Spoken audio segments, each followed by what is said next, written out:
नमस्कार, मैं हूं प्रिया और स्वागत है आपका कृषि न्यूज में। और आज के क्विज कंपटीशन के सवाल के लिए हमारे साथ आखिरी तक बने रहिए। आइए रुक करते हैं अब हेडलाइंस की ओर। साहब, इसे ना तो मैं काट पाऊंगा ना बेच सकता हूं। बरेली एसएसपी के पास काला बकरा लेकर पहुंचा युवक। पाक से आए जैतून भील को 8 साल बाद मिली भारतीय नागरिकता। डीएम टीना डाबी ने सौंपा पत्र। रोमनेस्को ब्रोकली, इस डिजाइनर गोभी का दाम जानकर रह जाएंगे हक्के बक्के। जानिए इसमें क्या खास है। हरियाणा और पंजाब में पेट्रोल डीजल के नए रेट जारी। सुला वाइन यार्ड्स आईपीओ, 2.33 गुना भरा सब्सक्रिप्शन। रिटेल इन्वेस्टर्स ने 1.65 गुना दिया रिस्पॉन्स। जाने कब होगी लिस्टिंग। अवैध खनन के ट्रांसपोर्टेशन में रेलवे अधिकारियों की मिली भगत। सीएम हेमंत सोरेन ने रेल मंत्री को चिट्ठी लिख लगाए आरोप। पुणे में भारत का सबसे बड़ा कृषि मेला किसान, जाने प्रदर्शनी की खासियत। दुग्ध उत्पादन बढ़ाने के लिए आ गई अमेरिका वाली टेक्नोलॉजी। पशु बीमारी का भी पता चलेगा। कृषि विज्ञान केंद्र सुजानी में आएगा बदलाव। किसानों को होगा नई तकनीक का लाभ। सरदार वल्लभ भाई पटेल जी की पुण्यतिथि पर मंत्री नरेंद्र सिंह तोमर ने शेयर की पोस्टर। नई दिल्ली के कृषि भवन में आयोजित एनएचबी की 32वीं बैठक की अध्यक्षता की गई। बिगड़ सकता है आम लोगों का बजट। गेहूं के दामों में हो सकता है 2000 रुपए का इजाफा। सांसद राजन ने वंदे भारत ट्रेन दुर्घटनाओं का ब्यौरा मांगा। सरकार ने दिया ये जवाब। क्या आने वाले दिनों में नहीं मिलेगा फ्री राशन? सरकार के सामने है मुश्किल। दिल्ली में कब पड़ेगी रजाई निकालने वाली ठंड? अब खबरें विस्तार से। उत्तर प्रदेश के बरेली से हैरान कर देने वाला मामला सामने आया है, जहां कुछ लोगों ने धोखाधड़ी कर एक शख्स को 5000 रुपए में मन्नत में चढ़ाया हुआ बकरा बेच दिया। उसके मुताबिक इसे काटा और बेचा नहीं जा सकता। पीड़ित की शिकायत सुन पुलिस भी दंग रह गई। सीओ ने थाना प्रभारी को निर्देश दिए कि मामले में जांच कर कार्रवाई की जाए। बता दें, भोजीपुरा थाना क्षेत्र के शाहपुर इन्यातुल्ला निवासी बाबूराम ने पुलिस को बताया कि इस बकरे को पड़ोसी गांव के किसी परिवार ने मन्नत पूरी होने पर जंगल में छोड़ा था, इसीलिए धार्मिक रीति रिवाज के मुताबिक इसे काटा और बेचा नहीं जा सकता। लेकिन गांव के 3 लोगों ने धोखे से उनसे 5000 रुपए के लिए इस काले रंग के बकरे को उन्हें बेच दिया। साल 2014 में पाकिस्तान से भारत आए परिवार को कई सालों के लंबे इंतजार के बाद भारत की नागरिकता मिल गई। नागरिकता प्रमाण पत्र मिलते ही पूरे परिवार के लोगों के आंखों में आंसू आ गए। उन्होंने जिला कलेक्टर, राज्य सरकार और भारत सरकार को धन्यवाद व्यक्त किया है। मामला राजस्थान के जैसलमेर का है। वर्तमान में यहाँ की कलेक्टर टीना डाबी है। उन्होंने मंगलवार को जिला कलेक्टर के अपने कक्ष में साल 2014 में भारत आए एक पाक विस्थापित जैतून भील पुत्र टोगो को नागरिकता प्रमाण पत्र सौंपा। इसके साथ ही वे भारत के नागरिक बन गए। प्रमाण पत्र पाने के बाद पाकिस्तान से विस्थापित जैतून का चेहरा खिल उठा। उनके चेहरे पर भारतीय कहलाने की खुशी साफ झलक रही थी।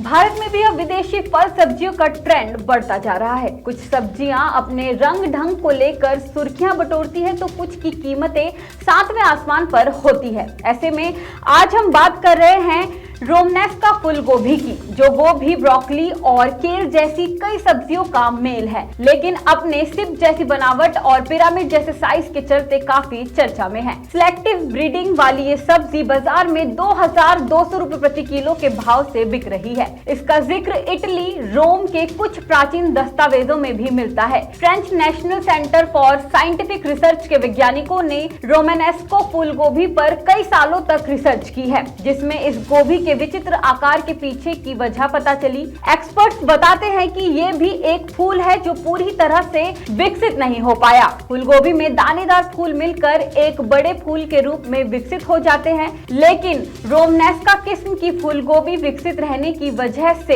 एक कली बनकर रह जाती है, जो देखने में सिपी से मिलती जुलती है। जब कली विकसित नहीं हो पाती तो नई कलियां बनती है और एक के ऊपर एक कली उगकर पिरामिड बनती है। इस वैरायटी का निचला हिस्सा भी तने में तब्दील हो जाता है। इस गोभी को लेकर यूनिवर्सिटी ऑफ जॉर्जिया के साइंटिस्ट अलेक्जेंडर बुक्श बताते हैं कि आखिर हरी गोभी पिरामिड कैसे बनी। ये पता लगाना हमारे लिए बड़ी चुनौती थी, क्योंकि अगर बीमारी की वजह से ये आकार होता है तो इसमें सुधार करना भी जरूरी था। हमने रोमनेस्का की बनावट के बारे में विस्तार से जानने के लिए कई वैरायटी के फलों का 3D मॉडल भी तैयार किया है। कच्चे तेल की कीमत में गिरावट के बीच देश में आज के लिए पेट्रोल डीजल का रेट जारी हो गया है। आम आदमी के जेब पर पेट्रोल डीजल की कीमतों का सीधा असर पड़ता है, जिस वजह से आम आदमी भी पेट्रोल डीजल के भाव जानना चाहता है। हरियाणा और पंजाब की अगर बात करें तो राज्य के लोगों के लिए राहत भरी खबर है। दोनों ही राज्यों में पेट्रोल डीजल का भाव अभी स्थिर बना हुआ है। राजधानी चंडीगढ़ में आज पेट्रोल का रेट 96.02 रुपए लीटर है, तो डीजल का आज का रेट 84.26 रुपए लीटर है। वहीं आपको बता दें कि राज्य सरकारें ईंधन की कीमतों पर अपने हिसाब से वैट लगाती है, इसीलिए अलग अलग राज्यों में पेट्रोल और डीजल के दाम अलग अलग होते हैं। भारतीय तेल कंपनी अंतर्राष्ट्रीय तेल बाजार के रेट्स को ध्यान में रखकर प्रतिदिन सुबह 6 बजे पेट्रोल और डीजल के दाम अपडेट करती है। देश में शराब बनाने वाली कंपनी सूला वाइन यार्ड्स का आईपीओ अब बंद हो चुका है। अपने आखिरी दिन ये आईपीओ 2.33 गुना तक सब्सक्राइब हुआ है। बता दें कि सूला वाइन यार्ड्स का आईपीओ 12 दिसंबर को खुला था और 14 दिसंबर तक इस आईपीओ में निवेशक पैसा लगा सकते थे। कंपनी ने अपने आईपीओ का इश्यू साइज 960.35 करोड़ रुपए तय किया था और एनएससी पर मौजूद आंकड़ों के मुताबिक ऑफर पर 1,88,30,372 शेयरों के मुकाबले 4,38,36,912 शेयरों के लिए बोलियां मिली। कंपनी ने अपने आईपीओ का प्राइस ब्रांड 340 से 397 प्रति शेयर तय किया था। कंपनी ने एंकर इन्वेस्टर से 288 करोड़ रुपए का निवेश जुटा लिया है। यह आईपीओ 960 करोड़ का है। 42 शेयर का एक लॉट होगा। रिटेल निवेशकों को कम से कम एक लॉट खरीदना होगा, जिसकी वैल्यू 14,994 रुपए होगी। अधिकतम 13 लॉट खरीद सकते हैं, जिसकी वैल्यू 1,94,922 रुपए होगी। रेल मंत्री अश्विनी वैष्णव को बुधवार को लिखे गए पत्र में झारखंड के मुख्यमंत्री हेमंत सोरेन ने रेल मंत्री को बताया है कि अवैध खनन और परिवहन में रेलवे के अफसरों की संलिप्तता और इससे संबंधित बिंदुओं की जांच के लिए झारखंड सरकार ने एक हाई लेवल कमेटी के गठन का निर्णय लिया है। उन्होंने रेल मंत्री से कहा है कि रेलवे के अफसरों को इस मामले की जांच के लिए बनाई गई कमेटी को सहयोग करने का निर्देश दें। मुख्यमंत्री ने इस चिट्ठी में कहा है कि रेलवे से बगैर चालान या फर्जी चालान के आधार पर झारखंड से अवैध तौर पर खनन करके निकाली जा रही खनिज संपदा का ट्रांसपोर्टेशन किया जा रहा है। सोरेन ने इस बात पर दुख जताया है कि झारखंड सरकार की ओर से अवैध खनन और परिवहन पर रोक के लिए जो कदम उठाए जा रहे हैं उसमें रेलवे की ओर से कोई सहयोग नहीं किया जा रहा है।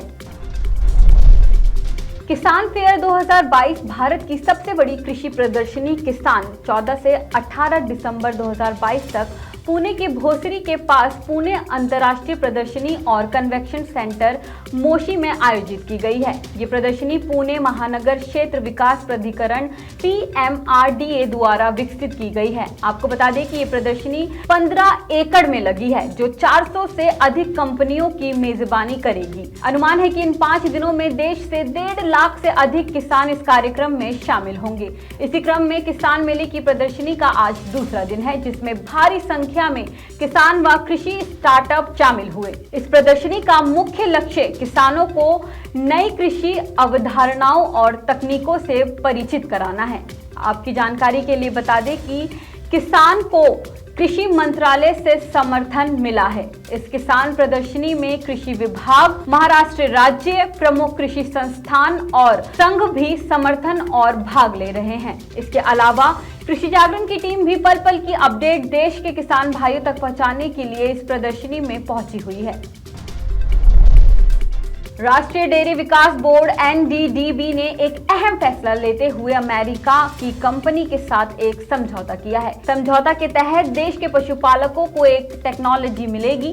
वह टेक्नोलॉजी है NDDB कटिंग एज टेक्नोलॉजी। बता दें, इसके इस्तेमाल से देश के पशुपालन जानवरों में दूध उत्पादन की मात्रा को बढ़ाएंगे और इससे दुधारू पशुओं में होने वाली बीमारियों का भी पता चल सकेगा। बीमारी का पता चलने पर वो समय पर पशु को उपचार करा सकेंगे। देश में दुग्ध उत्पादन उभरता हुआ और बड़ा बिजनेस है। हालांकि इस साल लंपी वायरस की वजह से दुग्ध उत्पादन में कमी आई है। राष्ट्रीय डेयरी विकास बोर्ड और अमेरिकी कंपनी के करार से पशुपालकों को मशीन लर्निंग और IoT समाधान हासिल होगा। अगर आसान भाषा में इसे समझा जाए तो पशु की गर्दन पर एक सेंसर से जुड़ा कॉलर लगाया जाएगा। ये कॉलर जानवर के शरीर का तापमान, जुगाली और दूसरी गतिविधियों को रिकॉर्ड करेगा। सेंसर लेस पशु कॉलर को एंटीना से जोड़ा जाएगा और एक सॉफ्टवेयर की मदद से जानवर की गतिविधि पर पैनी नजर रखी जाएगी। इस कटिंग एज तकनीक से जानवर के शरीर का तापमान और बीमारी का पता लगाकर उनमें प्रबंधन और प्रजनन का समय तय किया जा सकता है। इससे भारतीय पशुपालकों को अत्यधिक फायदा होगा।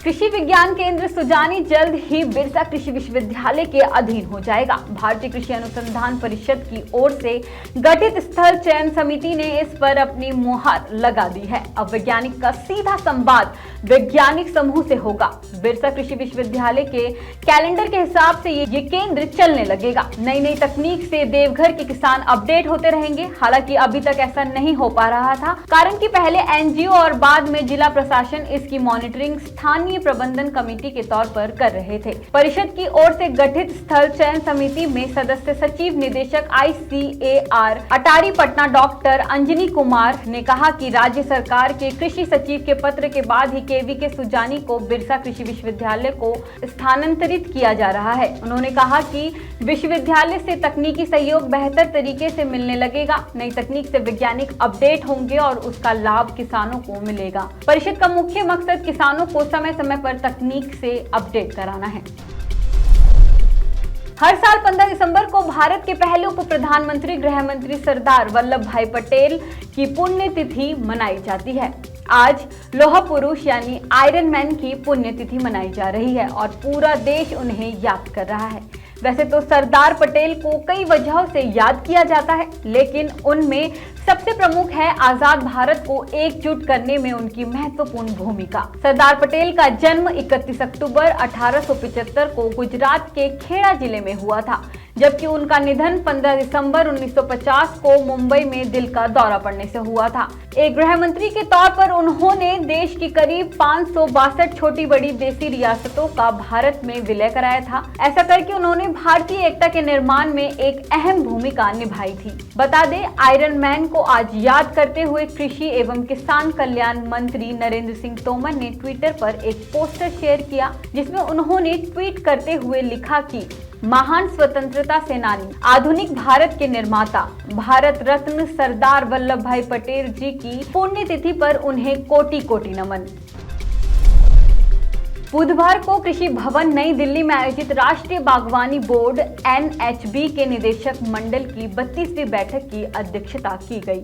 आपको बता दें, ये कार्यक्रम माननीय केंद्रीय कृषि एवं किसान कल्याण मंत्री नरेंद्र सिंह तोमर की अध्यक्षता में हुई। साथ ही राष्ट्रीय बागवानी बोर्ड के निदेशक मंडल की 32वीं बैठक में ये निर्णय लिया गया कि किसानों के लिए बागवानी परियोजनाओं की मंजूरी 8 माह के बजाय मात्र 45 दिनों में दी जाएगी। बैठक में NHB की नई पहल स्वच्छ पौधा कार्यक्रम के बारे में भी विस्तार से चर्चा की गई, जिसके तहत 2100 करोड़ रुपए की एशियाई विकास बैंक ADB की मदद से किसानों को रोपण सामग्री की उपलब्धता की समस्या का समाधान किया जाएगा। ये कार्यक्रम देश में बागवानी फसलों के लिए आवश्यक गुणवत्ता रोपण सामग्री पर ध्यान केंद्रित करने में एक बड़ा योगदान है। नए साल में आम लोगों के लिए अच्छी खबर नहीं आने वाली। देश के लोगों का बजट जनवरी के महीने में बिगड़ सकता है। इसका कारण है गेहूं के दाम जो जनवरी के महीने में 2000 रुपए प्रति टन बढ़ सकते हैं। रिपोर्ट के अनुसार भारत का गेहूं भंडार दिसंबर के महीने में 6 साल के निचले स्तर पर पहुंच गया है और आने वाले दिनों में कोई नई सप्लाई होने की संभावना नहीं है, जिसकी वजह से गेहूं की कीमतों में और उछाल देखने को मिल सकता है। दिसंबर के लिए सरकारी गोदामों में रखा गया भारतीय गेहूं भंडार 6 साल में सबसे कम हो गया है। इसके कारण बढ़ती मांग और कम होते स्टॉक की वजह से कीमतें रिकॉर्ड ऊंचाई पर पहुंच गई। इस महीने की शुरुआत में भंडार में गेहूं का स्टॉक कल 19 मिलियन टन था, जो 1 दिसंबर 2021 को 37.85 मिलियन टन हो गया था। साथ ही दिसंबर के लिए मौजूदा स्टॉक 2016 के बाद से सबसे कम है, जब 2014 और 2015 में बैक टू बैक सूखे के कारण गेहूं का उत्पादन कम हो गया था और इन्वेंट्री गिरकर 16.5 मिलियन टन हो गई थी। देश में सबसे तेज चलने वाली ट्रेन वंदे भारत एक्सप्रेस पिछले कुछ समय से जानवरों के टकराने की वजह से सुर्खियों में है। पिछले 2 महीने के करीब 3 से अधिक बार ट्रेन की मवेशियों से टकराने की खबर सामने आ चुकी है, जिसको लेकर शीतकालीन सत्र के दौरान संसद में इन घटनाओं की वजह से सरकार से की गई कई सारे सवाल। तमिलनाडु के नीलगिरी से सांसद ए राजा ने रेल मंत्री से पूछा कि क्या ट्रेन में इस्तेमाल रीइंफोर्स प्लास्टिक में कोई कमी इसकी वजह है। साथ ही उन्होंने पूछा कि ट्रेन की बाहरी सतह को भारी वस्तुओं या अन्य चीजों का भार झेलने के लिए कार्बन प्लास्टिक से क्यों नहीं निर्मित किया गया। ए राजा की ओर से पूछे गए सवालों पर सरकार की ओर से जवाब दिया गया कि 1 जून 2022 से पूरे देश में वंदे भारत ट्रेनों में वायरिंग के फेल होने की वजह से एक्सल लॉक होने का सिर्फ एक मामला सामने आया है। वहीं 68 बार जानवरों की ट्रेन से टक्कर हुई है। उन्होंने ए राजा के रीइंफोर्स प्लास्टिक में खामियों को इन दुर्घटनाओं की वजह मानने से इनकार कर दिया। रेल मंत्री की ओर से बताया गया कि वंदे भारत के सवारी डिब्बे का बाहरी हिस्सा हाई क्वालिटी स्टील से बनाया गया है। उन्होंने बताया कि ट्रेन के सामने वाले हिस्से में प्लास्टिक कोन के रूप में लगाई गई है। कपलर कवर रीइंफोर्स प्लास्टिक का बना है, जो नोज कवर गाड़ी को एरोडायनामिक लुक देता है और ये टक्कर का प्रभाव झेलने में भी सक्षम है। सरकार की फ्री राशन स्कीम इस महीने खत्म हो सकती है। ऐसा इसीलिए क्योंकि सरकार के पास बांटने के लिए बहुत सीमित अनाज बचा है और उससे बांटने की वजह निकट भविष्य में नजर भी आ रही है।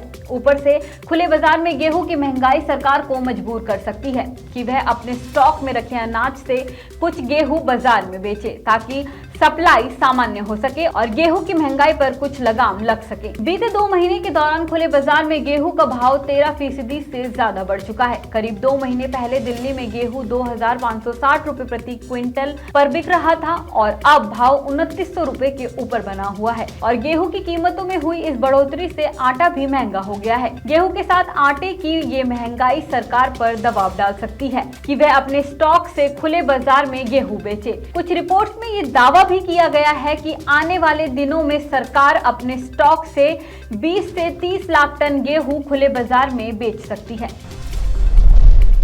तो वहीं मौसम की बात की जाए तो दिल्ली के ज्यादातर घरों में रजाई निकाल ली गई है, लेकिन देखा जाए तो दिल्ली में अभी तक रजाई निकालने वाली ठंड नहीं पड़ी है। इसके लिए भी थोड़ा और इंतजार करना होगा। शायद अगले हफ्ते से दिल्ली वासियों को रजाई निकालने वाली कड़ाके की ठंड का सामना करना पड़ सकता है। दिल्ली एनसीआर में दिन के समय मौसम साफ रहने की संभावना है और वहीं सुबह और रात के समय हवा के साथ हल्के कोहरे की ठंड पड़ सकती है। अगर हम दिल्ली में आज के तापमान की बात करें तो 15 दिसंबर यानी आज अधिकतम तापमान 25 डिग्री सेल्सियस तक दर्ज किया गया है। और आज एफटीबी ऑर्गेनिक के क्विज कंपटीशन में आपके लिए सवाल है कि मुगा रेशम भारत के किस राज्य से संबंधित है। और आपके ऑप्शंस हैं number 1 Arunachal Pradesh, number 2 Bihar, number 3 Maharashtra और नंबर 4 असम। तो देरी किस बात की है, फटाफट से इसका जवाब कमेंट करके जरूर बताएं और जीते एफटीबी ऑर्गेनिक के डिस्काउंट कूपन और ढेरों इनाम। साथ ही ऐसे अन्य जानकारी के लिए बने रहिए हमारे यानी कृषि जागरण के साथ।